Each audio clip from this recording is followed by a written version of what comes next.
السلام عليكم، ازيكم؟ عاملين ايه؟ يا رب تكونوا بخير. بقالنا كتير قوي ما عملناش فيديوهات، وكل فتره اما اجي اعمل فيديوهات وكده يحصل حاجات فاقول ايه، هنأجل الموضوع ده شويه. المشكله الضغط اللي انت فيه فما بتعرفش تعمل فيديوهات او كده. اول ما بدات اعمل فيديوهات في الامارات فكنت حابب اشارككم التجربه، حابب اشارككم اللي بيحصل معايا. فحصل حاجات كتير في الوقت اللي فات ده فهحكي لكم عليها بس على فيديوهات عشان ما يبقاش الفيديو ممل. يعني هنحكي في كل فيديو كده قصه او حاجه حصلت معايا، فاتاكد ان انت تكون مشترك في القناه. الفكره ان عملت حاجات في الفتره اللي فاتت دي، منها شغلانه الدليفري ابلكيشن، واخد شويه من طلبات على شويه من نون على شويه من اوبر، تقول ميكس كده. احكي لكم قصه النجاح دي او القصه بتاعت الابلكيشن. هو مش عايزين نقول نجاح 100%، بس هحكي لكم قصه الابلكيشن وقصه الدليفري دي وجت معايا ازاي واشتغلت في الموضوع ده ازاي. الموضوع كله جه معايا بالصدفه، زي ما انتم عارفين في الفيديوهات كنت بتكلم فيها انا بتوكل على الله تيجي لوحدها. يعني انا بقول بسم الله وبفتح في اي حاجه، واللي بيجي بعد كده بقى يعني ربك اللي بيبعت. يعني ازاي بدات في موضوع الدليفري،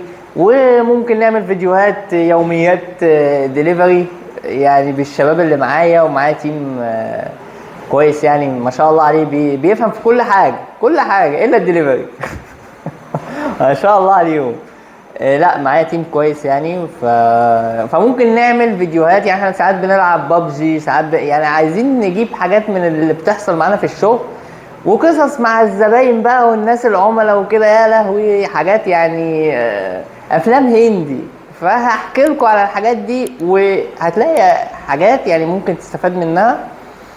فلو انت مهتم ايه، لايك واشتراك في القناه وبتاع، عشان الموضوع فيه حاجات يعني ممكن تستفاد منها. تعمل الموضوع ده عندك في البلد اللي انت فيها، ايا كان البلد اللي انت فيها فانت ممكن تعمل الموضوع ده. يعني انا برضو عايز اقول ان فكره الابليكيشن انه ممكن اي حد من اي مكان، انت مثلا ليكن في اسكندريه، في اسماعيليه، في اسوان، ممكن اديك شير من الابليكيشن وتعمل الموضوع ده عندك. انا مش هاخد منك غير نسبه بسيطه خالص، وتعمل الموضوع ده وتشتغل. يعني تعمل موضوع الابليكيشن ده وتشتغل بالابليكيشن وتعمل موضوع الدليفري ده. وهقول لك التريكات بقى اللي تعملها. عايز اقول لك ان انا بدات بمكنه سكل واحد من غير صندوق.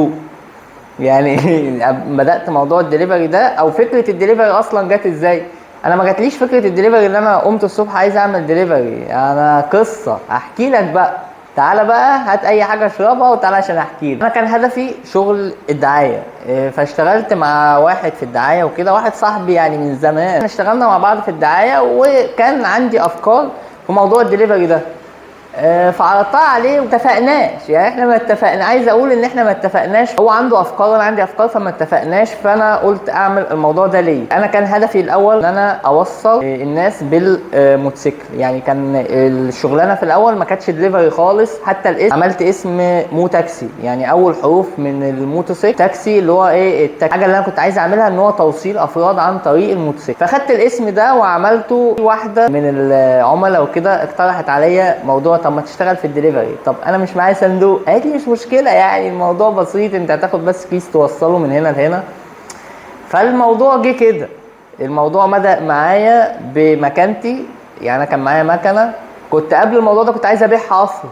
يعني قبل الموضوع ده لما ابدا فيه كنت عرضتها على واحد صاحبي وكده، قلت له اشتري المكنه دي. بعدين جه الموضوع ده، جت الفكره دي في دماغي ان انا بكلم اخويا بقول له ايه رايك في كلمه مو تاكسي ونعملها توصيل. قال لي تمام شغال وكده. فعملت البيج وبدات فيها. دلوقتي في ابلكيشن اسمه مو تاكسي، ممكن تنزله من على جوجل بلاي. وممكن زي ما انا قلت لك تاخد الشير وتبدا في المكان اللي انت فيه، واديك اكسس ان انت تضيف محلات وتبقى نفس فكره طلبات. احنا عاملين حاجه شبيهه بطلبات ونون واوبر. انت عندك كل حاجه في ابلكيشن واحد. ولسه احنا مثلا لو في اي حاجه ظهرت بنعدلها وبنظبطها. فانا كنت عايز اعمل حاجه تبقى حاجه جامده بس. فانت ممكن تبقى معايا يعني لو مش عايز تبقى معايا عادي ممكن تتفرج على الفيديوهات وتشوف احنا هنعمل ايه وكده. دي حاجه برضو تسعدني وتشرفني ان اخواتي وحبايبي اللي كانوا بيدعموني وانا في الامارات او عايزين يسافروا وكده ممكن يبداوا حاجه من هنا. يعني مش شرط ان انت تسافر وتبدا حاجه. يعني انا عايز اقول لك ان لو انت في اي مكان ممكن تبدا المشروع ده. وعايز اقول لك ان المشروع ده انا من وجهه نظري ان انا شايف ان الناس ما تقدرش تستغنى عن موضوع الدليفري. فانت ممكن تشتغل فقدامك شغل في كذا حاجه، يعني كذا مجال. اللي هو انت ممكن تبقى عندك مثلا حاجه توصل بيها مكنه، يبقى عندك سكوتر، عندك عربيه، ممكن تفتح متجر. يعني انا عايز اقول لك ان في ناس شغاله في الاونلاين او بتبيع اونلاين، بتعمل ايه؟ بتشتري صور، او مش بتشتري صور، انت مثلا مصنع بتنزل صور ومنتجات وحاجات باستمرار، ففي ناس بتسوق الحاجات دي وبتاخد عليها فلوس. ممكن تعمل حاجه زي كده. فالشغل موجود للي بيدور واللي بيسعى. ممكن تبدا اي حاجه من مكانك. ما عرفتش تسافر، ابدا حاجه من مصر. انا كنت مسافر وشغال و100 100 وبقبض بالدرهم، وجيت اهو اشتغلت هنا. الدنيا مش عايز اقول لك ان الدنيا زبادي في الخلاط وكل الكلام ده، لا لا مفيش الكلام ده.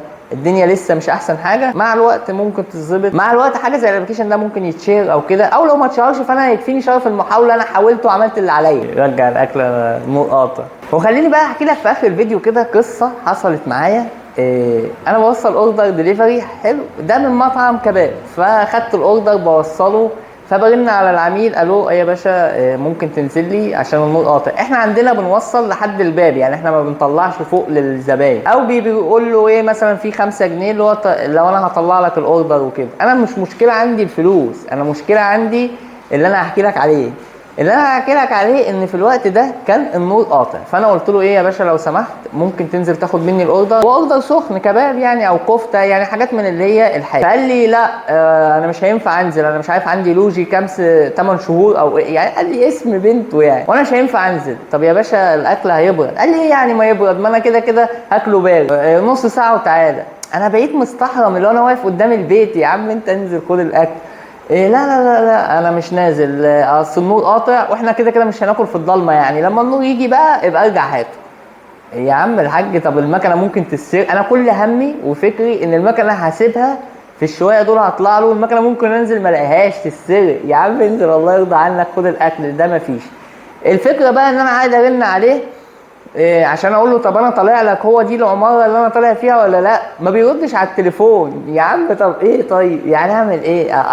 ما انا مش عارف ارجع. انا يعني انا بقول انا واقف قدام البيت وجيت، طب ارجعه وارجع اجيبه له تاني؟ فدي قصه من قصص العملاء الجمال اللي احنا بنقابلهم. في عملاء ما شاء الله عليهم كويسين، بس هحكي لكم بقى بقيه الفيديو الجاي. يعني الفيديوهات الجايه هنحكي بقى قصص وافلام. يعني تابعونا، متنساش لايك واشتراك في القناه. سلام عليكم.